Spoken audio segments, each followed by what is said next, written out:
تو اب ہم آگے بڑھتے ہیں تربیت عاملین کی طرف، جس کو ہم کہتے ہیں کہ تحفہ عاملین، یعنی کہ عاملوں کے لیے تحفہ، یعنی کہ ہمارا ہر عمل ہی، ہر طریقہ کار ہی عاملین کے لیے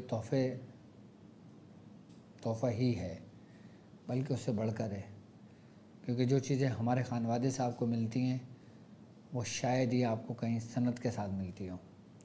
تو الحمدللہ ہم جو بھی کچھ بتاتے ہیں اجازت کے ساتھ، سند کے ساتھ آپ کو بتاتے ہیں۔ تو تحفہ عاملین کے لیے آج میں آپ کے لیے لے کر آیا ہوں صلاۃ قادریہ اویسیہ۔ صلاۃ قادریہ اویسیہ کیا ہے؟ یہ 4 رکعت نماز نفل ہے، اور اس کا طریقہ ایسا ہے کہ جو شخص 4 رکعت نماز نفل یہ ادا کر لیتا ہے ربیع الثانی کے مہینے میں، خاص کر 11ویں میں،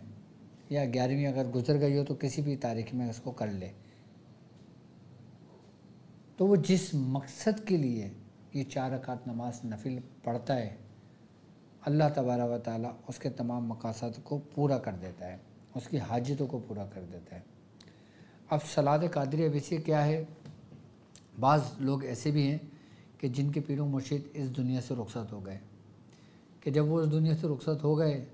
تو ان کی آنکھوں سے جب غفلت کا پردہ اٹھا تو وہ افسوس کرنے لگے کہ ہائے ہم نے اپنی قیمتی شے کھو دی ہے،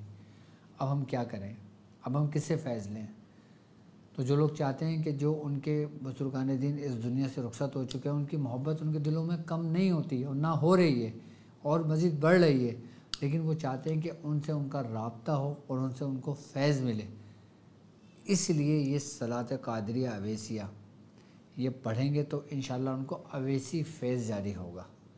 ان کے بزرگ سے، وہ فیض جو ہمارے خاندان کے اندر اویسی فیض موجود ہے۔ اچھا، ہمارے خاندان میں اویسی فیض کیسے موجود ہے میں آپ کو سمجھاتا ہوں۔ اب سرکار دو عالم صلی اللہ علیہ وآلہ وسلم نے حضرت اویس کرنی رضی اللہ تعالیٰ عنہ کی جو تربیت کی، آپ ظاہری حالت میں، ظاہری زندگی میں آپ سے ملاقات نہیں ہوئی، لیکن آپ معرفت میں، محبت میں، ہر چیز میں کمال کا درجہ رکھتے ہیں۔ ہمارا سلسلہ اویسی بھی ایسے ہے کہ حضرت عمر فاروق رضی اللہ تعالیٰ عنہ نے امانت اور نعمت حضرت اویس کرنی رضی اللہ تعالیٰ عنہ کو تعلیم کی، اور حضرت اویس کرنی رضی اللہ تعالیٰ عنہ نے اپنے مرید اور خلیفہ حضرت شیخ عمران راہی رحمۃ اللہ علیہ آپ کو تعلیم کری، اور حضرت شیخ عمران راہی رحمۃ اللہ علیہ نے حضرت فضیل بن عیاض رحمۃ اللہ علیہ کو تعلیم کیا، اور پھر یہاں سے یہی سلسلہ بڑھتے سیدنا شیخ عبد القادر جیلانی رضی اللہ تعالیٰ عنہ، اور پھر آگے خاندان قادریہ میں یہ فیض سلسلہ پھیلا، تو یہ کہلاتا ہے اویسی سلسلے کا فیض، تو اس لیے اس کو کہتے ہیں اویسیہ قادریہ۔ لیکن یہ صلاۃ قادری بزرگوں نے کثرت سے پڑھی، اس لیے اس کو صلاۃ کو قادریہ اویسیہ کہتے ہیں۔ اس کی طریقہ کار کیا ہے کہ اگر آپ مثال کے طور پہ آپ کے گھر کے قریب کسی آپ کے بزرگ کا مزار ہے، تو آپ چاہتے ہیں کہ ان بزرگ سے آپ کو فیض ملے، فائدہ ہو، تو اس فیض کے لیے آپ اس مزار پہ چلے جائیں۔ مزار پہ جانے کے بعد آپ نے 4 رکعت نماز پڑھنی ہے ایک سلام سے، ٹھیک ہے؟ آپ نے نیت کری کہ میں نیت کرتا ہوں 4 رکعت نماز نفل، منہ میں رکعت شریف کے سامنے واسطے لگے، جو ترتیب طریقہ کار ہے نیت باندھنے کا آپ نے وہ باندھ لی۔ پہلی رکعت میں آپ نے سورہ فاتحہ پڑھی، اور فاتحہ پڑھنے کے بعد سورہ کافرون کی تلاوت کی، اس کے بعد آپ رکوع میں چلے گئے، سجدے میں چلے گئے، پھر دوسری رکعت میں داخل ہو گئے۔ جب دوسری رکعت میں داخل ہوئے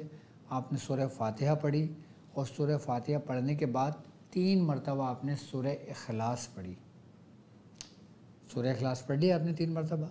پھر اس کے بعد آپ اتحیات میں بیٹھ گئے، اور پھر اتحیات پوری پڑھ کے پھر آپ کھڑے ہو گئے، پھر آپ تیسری رکعت میں داخل ہو گئے، پھر آپ سورہ فاتحہ پڑھیں گے، سورہ فاتحہ پڑھنے کے بعد پھر آپ سورہ فلق پڑھیں گے ایک بار، پھر آپ نے تیسری رکعت مکمل کر لی، پھر چوتھی رکعت میں سورہ فاتحہ اور سورہ ناس پڑھیں گے۔ جب یہ پوری 4 رکعت نفل ہو جائے گی، اس کے بعد پھر آپ سجدے میں سر رکھیں گے، اور سجدے میں سر رکھنے کے بعد پڑھیں گے آپ کی اسکرین پر بھی موجود ہے اور میں پڑھ کے بھی سنا دیتا ہوں جو سجدے میں پڑھیں گے آپ نے۔ اقوا معین وحدہ دلیل و ایاک نستعین بحق شیخ عبد القادر جیلانی۔ اقوا معین وحدہ دلیل و ایاک نستعین بحق یا شیخ عبد القادر جیلانی۔ اقوا معین وحدہ دلیل و ایاک نستعین بحق یا شیخ عبد القادر جیلانی۔ یہ یاد کر لیجئے گا، 70 مرتبہ پڑھیے گا۔ 70 مرتبہ پڑھنے کے بعد پھر آپ اٹھ جائیے گا اور پھر آنکھیں بند کر کے حضرت سیدنا شیخ عبد القادر جیلانی کا وسیلہ دے کر پھر آپ ان بزرگ کی ارواح سے رابطے کی کوشش کیجیے گا۔ آنکھ بند رکھیے گا اور پھر اس کو اپنے ورد میں رکھیے گا۔ کیا؟ اقوا معین وحدہ دلیل، اس کو اپنے ورد میں رکھیے گا۔ وایاک نستعین بحق یا شیخ عبد القادر جیلانی، اس کو ورد میں رکھیے گا اپنے، اور بالکل پرسکون ہو کے جب ورد میں رکھے ایک لمحے کے لیے سکون سے خاموش ہو جائیں، کچھ نہیں پڑھنا، اور پھر بالکل پرسکون ہو کے بیٹھ جانا۔ پھر انتظار کرنا جیسے کوئی آپ کو سلام بھیج رہا ہے، جیسے کوئی آپ نے کچھ کلام ہوا ہے، جیسے کوئی معاملہ آپ کے ساتھ ہوا ہے، کوئی بھی بات ہو، کچھ بھی دکھائی دے، کوئی بھی سلام کا جواب ہو، کوئی بھی سلام کرے، کوئی بھی معاملہ ہو، با ادب رہے، اپنی زبان بند رکھے، کبھی کسی سے اس کا ذکر نہ کرے۔ کسی بھی صاحب مزار سے فیض لینے کے لیے، صاحب مزار سے بات کرنے کے لیے، صاحب مزار سے جو بھی آپ کسی بھی عمل کی اجازت لینا چاہتے ہیں کسی صاحب مزار سے، جیسے اگر کوئی شخص سورہ مزمل شریف پڑھتا ہے، آپ سورہ مزمل شریف کا حضرت سلطان بہو سرکار رحمۃ اللہ علیہ، آپ کا بڑا مقام ہے پنجاب کی سرزمین پہ، سورہ مزمل شریف کثرت سے پڑھی جاتی ہے اور بہت پڑھی جاتی ہے اور سب سے بڑی اجازت ہے، تو آپ سلطان سکی بہو حضرت سلطان بہو سرکار کے روضہ مبارک پہ حاضری لیں، وہاں پہ جو آپ کے جو جانشین ہیں ان سے اجازت لیں، رکعت نماز نفل پڑھیں اور اس طرح اجازت لیں، دیکھیں آپ کو اجازت ہوگی۔ کسی بھی صاحب مزار کے پاس جا کر آپ اپنی حاجت کے لیے آپ یہ 4 رکعت نماز نفل پڑھیں اسی ترتیب سے، اور پھر یہ دعا کریں، ان کے وسیلے سے مانگیں، آپ کبھی مایوس نہیں ہوں گے۔ اچھا، بزرگ فرماتے ہیں کہ انبیاء کرام کے روزے پہ جا کے نہیں کرنا چاہیے، صرف ولی اللہ اولیاء کرام کے روزے مبارک پہ جا کے کرنا چاہیے، باقی کسی امام کے مزار پہ نہیں کریں، کسی نبی کے مزار پہ جا کے نہ کریں، روزے پہ جا کے نہ کریں، صرف اولیاء کرام کے لیے، کیونکہ اب ظاہر سی بات ہے انسان اپنی خواہش سے اپنی مرضی سے وہ کرتا ہے، تو اس میں جو اذن ہے وہ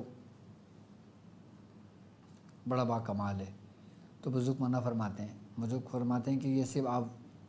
ولی کے مزار پہ جا کے کر لو، اس حد تک ٹھیک ہے، اپنے مرشد کی بارگاہ میں جا کے کر لو، اپنے مرشد کے مزار پہ جا کے کر لو، تو اس طریقے سے وہاں جا کے کر لو اس کو۔ تو یہ فیض کے لیے اس کو کہتے ہیں صلاۃ قادریہ اویسیہ، یعنی کہ یہ اویسیہ سلسلے اور اویسیہ فیض ایسا ہے کہ تیر بہدف ہے۔ آپ جب یہ کریں گے نا انشاءاللہ تعالیٰ، جب آپ کے روابط قائم ہوں گے، جب آپ کا رابطہ قائم ہوگا،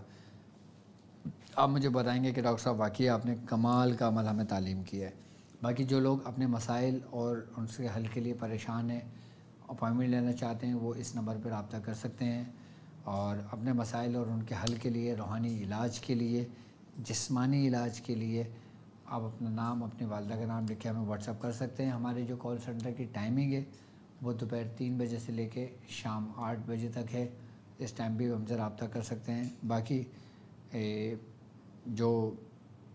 مجھ سے حیدرآباد میں ملاقات کرنا چاہتے ہیں وہ کل مجھ سے حیدرآباد میں ملاقات کر سکتے ہیں۔ تو انشاءاللہ تعالیٰ میں نے یہ سوچا ہے کہ حیدرآباد ہر 15 دن کے بعد میں حیدرآباد میں بیٹھوں گا انشاءاللہ، ہر 15 دن بعد حیدرآباد میں میری ملاقات ہوگی ان لوگوں سے کہ جو انٹیریئر سندھ میں رہتے ہیں، کہ جیسے کوئی سانگڑ میں رہتا ہے، کوئی میر پور خاص میں رہتا ہے، کوئی نواب شاہ میں رہتا ہے، کوئی ٹنڈو علیار میں رہتا ہے، کوئی ٹنڈو آدم میں رہتا ہے، کوئی سکھر میں رہتا ہے، خیرپور میں رہتا ہے، جہاں جہاں انٹیریئر سندھ کے جو قریب قریب لوگ ہیں، ہر 15 دن بعد میں انشاءاللہ تعالیٰ حیدرآباد میں آؤں گا، تو انشاءاللہ تعالیٰ آپ لوگ مجھ سے ملاقات کر سکتے ہیں، اپنے مسائل ڈسکس کر سکتے ہیں، اجازت لے سکتے ہیں، اور سیکھنے سکھانے کا سلسلہ تو چلتا رہے گا اور مجھ سے بہت کچھ سیکھ سکتے ہیں۔ اب مجھے اجازت دیجیے اس بات پہ کہ آپ اپنا بہت خیال رکھیں گے۔ السلام علیکم ورحمۃ اللہ وبرکاتہ۔